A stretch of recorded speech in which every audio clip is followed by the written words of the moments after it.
India மற்றும் இங்கிலாந்து அணி மோதிய 3வது டெஸ்ட் போட்டியை 434 ரன்கள் வித்தியாசத்தில் இந்திய அணி வெற்றி பெற்றுள்ளது. இந்திய அணி இப்போட்டியில் வென்றதன் மூலம் ஐசிசி டெஸ்ட் சாம்பியன்ஷிப்பில் 2வது இடத்துக்கு முன்னேறியுள்ளது.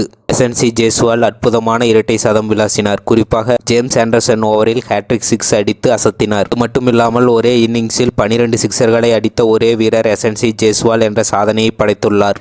ஒரு டெஸ்ட் சீரியஸில் 20 சிக்சர்களை அடித்த ஒரே வீரர் எஸ்என்சி ஜெய்ஸ்வால் மற்றும் பேக் டு பேக் இரட்டை சதம் விளாசிய இளம் வீரர் எஸ்என்சி ஜெய்ஸ்வால். அடுத்ததாக சுக்மான் கில் மற்றும் சஃப்ராஸ் கான் இருவரும் அரை சதம் அடித்தனர். எஸ்என்சி ஜெய்ஸ்வால் 214 ரன்களுடனும் மற்றும் சஃப்ராஸ் கான் 68 ரன்களுடனும் களத்தில் இருந்தபோது ரோஹித் சர்மா டிக்ளேர் செய்தார். அதை பார்த்த ரசிகர்கள் வேண்டாம் வேண்டாம் என்று கத்தினார்கள். இங்கிலாந்து அணிக்கு 577 ரன்கள் இமாலய இலக்கை சேஸ் செய்த இங்கிலாந்து அணி ஆரம்பம் முதலே அடுத்தடுத்து விக்கெட்டை இழந்து தடுமாறியது. இங்கிலாந்து அணியில் மார்க் வூட் அதிகபட்சமாக 33 ரன்களை அடித்தார். இங்கிலாந்து அணி 122 ரன்களுக்கு ஆல் அவுட் ஆனது. இந்திய அணி சார்பில் ரவீந்திர ஜடேஜா 5 விக்கெட்டை கைப்பற்றினார்.